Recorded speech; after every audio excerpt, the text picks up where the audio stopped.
ఏంటే టెలిఫోన్ మాట్లాడుతున్నావు ఎవరితో?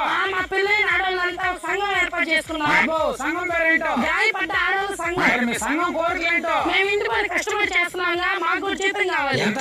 నెలకి 10,000. ఇంకా మీరు సంపాదించే డబ్బు మొత్తం మా చేతిలోనే పెట్టాలి. మీకేమైనా అవసరం అయితే కారణం అని చెప్పి 5-10 తీసుకెళ్ళాలి. ఇంకో విషయం ఏంటంటే ఇంటి పని ఒక రోజు మేము చేస్తే ఇంకో రోజు మీరు చేయాలి. ఇంకో ముఖ్యమైన విషయం ఏంటంటే మీ అమ్మ నాయన అక్కో చెల్లి అంటే ఎవరికైనా రూపాయి ఇచ్చామంటే ఆ సంఘం వాళ్ళని పిలిచి మొక్కలు వేసి కుమ్మిచ్చేస్తా.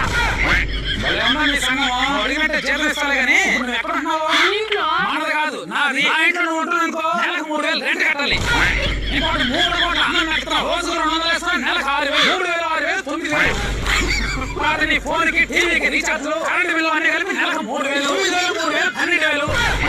ఇంకా సినిమాలు షికార్లు నీ మేకప్లకి అన్ని కలిపి 3,000. ఏమైనా నీకు నెల ఖర్చు 15,000. ఇంతకీ ఎంత చేత కావాలన్నావు? 10,000. ఆ 10,000 కట్ చేసుకొని నెలకి నువ్వే నాకు 5,000